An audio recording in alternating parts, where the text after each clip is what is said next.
Madam, ਮੈਂ ਇੱਕ ਗੱਲ ਪੁੱਛਣਾ ਚਾਹੁੰਦੀ ਹਾਂ ਕਿ ਸਾਰੇ ਕਹਿੰਦੇ ਨੇ ਕਿ ਜੈ ਦੇ ਚਰਨਾਂ ਵਿੱਚ ਹੀ ਜੰਨਤ ਹੈ। ਮੈਂ ਚਾਹੁੰਦੀ ਹਾਂ ਕਿ ਤੁਸੀਂ ਇਸ ਵਾਕਿਆ ਤੇ ਰੋਸ਼ਨੀ ਪਾਓ। जय श्री हरिवंश। ਤੁਹਾਡਾ ਸਵਾਲ ਹੈ ਕਿ ਸਾਰੀ ਦੁਨੀਆ ਭਾਰਤ ਤੋਂ ਇਲਾਵਾ ਵੀ ਸਾਰੇ ਦੇਸ਼ ਜਿਹੜੀ ਜੈ ਨੂੰ ਸੁਣਦੇ ਆ, ਚਾਹੇ ਤੇ ਉਹ YouTube ਤੋਂ ਸੁਣਦੇ ਆ, ਚਾਹੇ ਵਰਿੰਦਾਵਨ ਜਾ ਕੇ ਸੁਣਦੇ ਆ, ਸਾਰਿਆਂ ਨੂੰ ਸਕੂਨ महसूस होता है। मैं ये कहना चाहूँगी कि जय को श्रवण करने के बाद सभी जीव सुकून पाते हैं और सब में पावर आ जाती है। ये मेरा निजी अनुभव है, ये प्रैक्टिकल एक्सपीरियंस है मेरा कि living things, non living things सब में जय को श्रवण करने के बाद पावर आ जाती है। ਮੈਂ ਇੱਕ ਗੱਲ ਹੋਰ ਜਾਣਨਾ ਚਾਹੁੰਦੀ ਹਾਂ ਕਿ ਤੁਸੀਂ ਮਾਨਨੀ ਰਤਨ ਟਾਟਾ ਦੇ ਬਾਰੇ ਕੀ ਸੰਦੇਸ਼ ਦੁਨੀਆ ਨੂੰ ਦਿਓਗੇ? हाँ, ਤੁਹਾਡਾ करंट क्वेश्चन है कि आज चारों तरफ पूरी दुनिया में एक मोहब्बत और एक शोक की लहर चल रही है। रतन टाटा जी प्रैक्टिकल इंसान थे। इमोशनल के साथ साथ ही उन्होंने अपने इमोशंस को दबाकर प्रैक्टिकल काम को ज़्यादा महत्व दिया। आपका सवाल है कि आप रतन टाटा जी के बारे में क्या कहना चाहेंगी, जैसे कि मैं सोशल मीडिया पर आती हूँ। रतन टाटा जी की तरह सभी अगर प्रैक्टिकल वर्क को प्रेफर दें, चाहे वो घर है, चाहे बाहर है, चाहे व्यवहार है, चाहे व्यवसाय है, हमें उनसे एक सीख लेनी चाहिए कि जय के चरणों में यदि हम अपना समर्पण कर दें और जय को श्रवण करें तो हमें इस शोक की लहर से बाहर आने का मौका मिल सकता है। रतन टाटा जी को मैं पहले से नहीं जानती थी, सिर्फ सुना था और मैं उन्हें एक उद्योगपति, अच्छे उद्योगपति की तरह से जानती थी।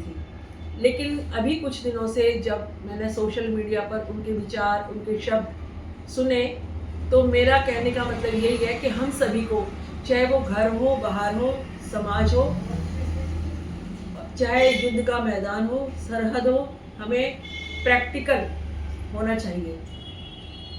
जितने रतन टाटा जी प्रैक्टिकल थे, हालांकि वो हमारे हृदय में अभी भी हैं, सभी के दिलों में उन्होंने वास कर लिया है, लेकिन शारीरिक रूप से वो अब हमारे बीच में नहीं है, तो मुझे थे शब्द का प्रयोग करना पड़ रहा है। रतन टाटा जी जितने प्रैक्टिकल थे उससे कई गुना ज़्यादा वो इमोशनल, सेंसिटिव, भावुक थे, लेकिन उन्होंने प्रायोरिटी दी प्रैक्टिकल वर्क।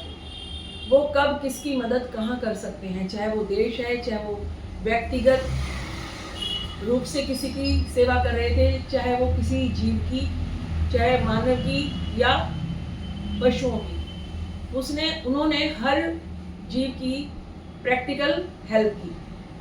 ये रतन टाटा जी के विषय में मैं कहना चाहूँगी कि हम सभी को प्रैक्टिकल होना चाहिए। जैसे कि पहले हम विद्यालयों में, ये बात मैं अवश्य बताना चाहूँगी कि सुनने में तो ये बहुत छोटी सी बात आप सभी को लग रही होगी, जब हमारे घरों में हमारी दादी, हमारे बुजुर्ग, हमारे आसपास के हमारे संयुक्त परिवार प्रैक्टिकल वर्क करते थे तो थियोरिटिकल तो ऑटोमेटिकली दिख ही जाता था। और इस बात पर मैं रोशनी और डालूँ कि जब हम शिक्षा ग्रहण कर रहे थे, मैं अपनी बात कर रही हूँ, हमारी एज ग्रुप की कन्याएं, हमारे एज ग्रुप की लड़कियां, हमारे एज ग्रुप की महिलाएं जब विद्यालयों में पढ़ती थी तो उन्हें सारे प्रैक्टिकल वर्क सिखाए जाते थे। भोजन बनाने से लेकर, रसोई से लेकर, पूरे परिवार का जो भी काम होता है, जो गृहस्थ का काम होता है, वो प्रैक्टिकल रूप से पहले कराया जाता था। उसके बाद थियोरिटिकल, प्रैक्टिकल नोटबुक में लिखाया जाता था। अब थियोरटिकल ज़्यादा हो रहा है, प्रैक्टिकल तो हो ही नहीं रहा। तो ये बात, ये संदेश मेरा कुछ लोगों को शायद अच्छा ना लग रहा हो, क्योंकि आजकल प्रैक्टिकल तो कोई है ही नहीं। रसोई में तो आजकल की महिलाएं, आजकल की लड़कियां काम करती ही नहीं हैं। ये हमारा स्वास्थ्य, हमारी हर चीज, हमारी हर बात, हमारी हर भावुकता हमारे घर से प्रारंभ होती है। हमारे माननीय रतन टाटा जी 1 रुपए की भी अहमियत रखते थे, और आपने सोशल मीडिया पर देखा होगा कि उन्होंने अपने जन्म दिवस पर 5 रुपए का केक काटा, और अपने one of the best Shantanu Naidu मित्र के साथ।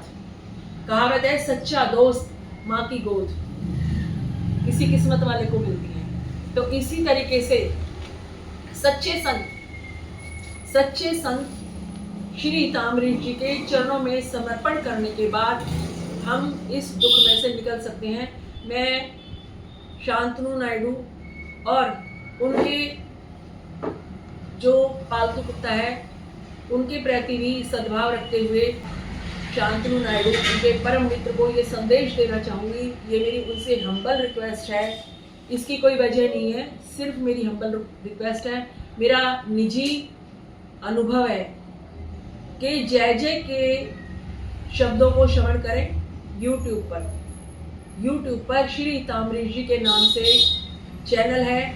आप इस समय में, ये जो घड़ी है, इस समय में जय श्री ताम्रलिप्त जी को अवश्य श्रवण करें।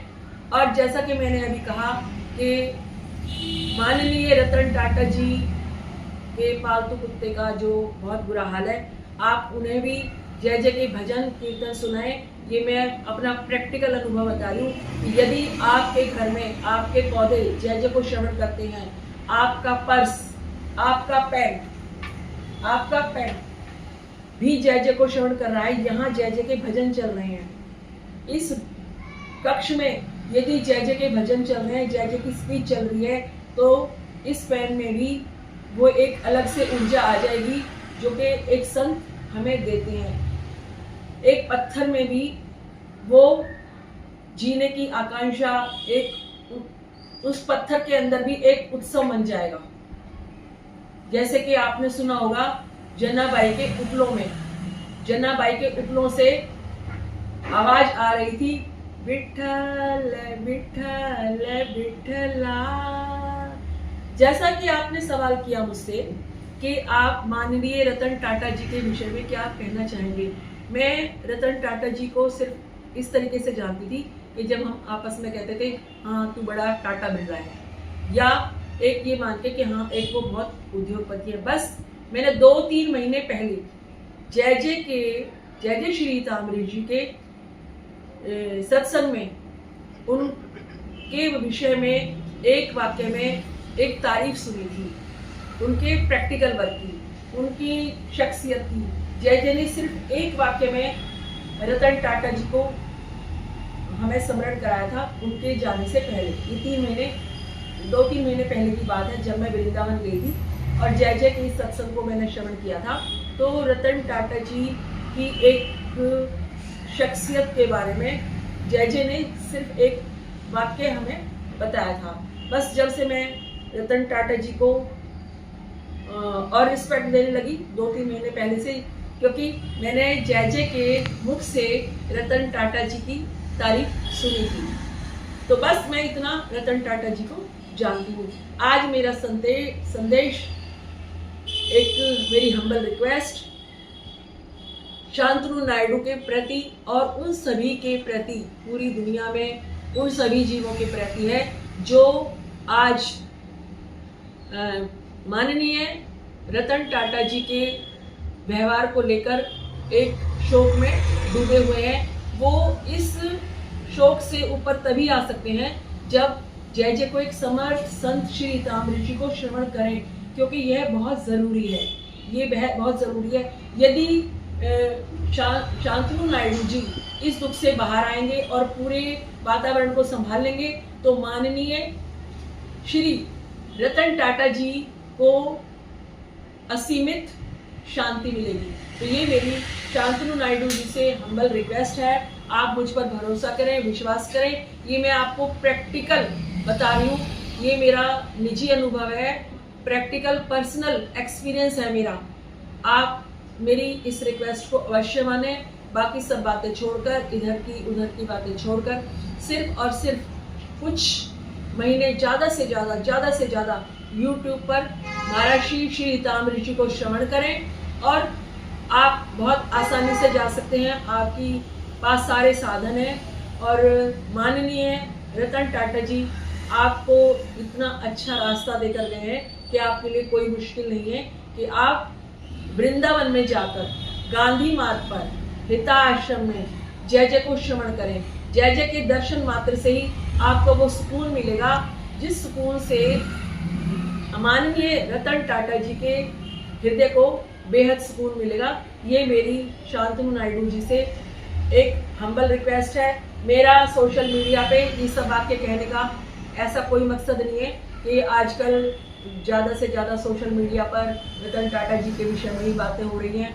लेकिन मैं उनकी भावनाओं को पूरी दुनिया के जितने भी लोग हैं जो उनके करीब थे और जो उनके करीब नहीं थे, मैं स्वयं बता रही हूँ कि मैं तो उनके इतने करीब भी नहीं थी, मैंने तो उनसे कोई मदद भी नहीं ली, मैं तो उन्हें कोई जानती भी नहीं थी। बस मैंने नाम सुना था और वो इतने सारे प्रोडक्ट उन्होंने करे, देश के लिए इतनी मदद करी और ज़्यादा तो मुझे अभी उनके बारे में पता चल रहा है कि उन्होंने कहाँ कब किसकी मदद करी। मैं रतन टाटा जी के विषय में कुछ भी नहीं जानती थी।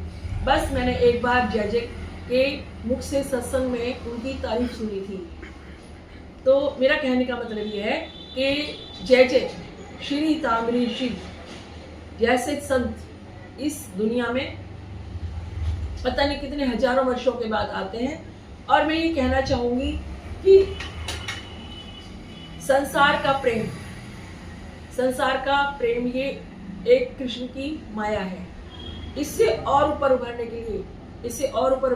के लिए श्री जी ने हमें समर्थ संत श्री हिताम्बरी जी भेजे हैं। संसार का तो बस यही है, ये संसार में जो हद से ज़्यादा प्रेम करता है वो सुकून नहीं मिलता उसे, कहीं ना कहीं एक स्टेज पर आकर लास्ट में उसे तकलीफ ही होती है, बहुत तकलीफ होती है।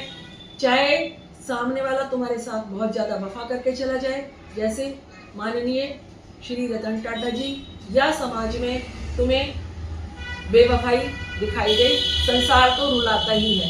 सुकून सिर्फ और सिर्फ समर्थ संत श्री हिताम्बरी जी के चरणों में ही मिलेगा।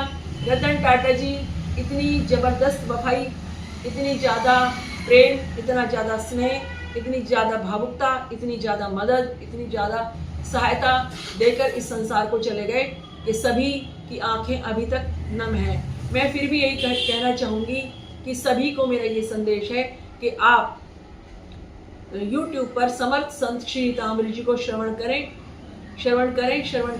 और जो मैंने अभी आपको एड्रेस बताया, वृंदावन में गांधी मार्ग पर हिता आश्रम में आज से श्री जी का 4 दिन का उत्सव है। आप 3 बजे से लेकर 5 बजे तक ये उत्सव अवश्य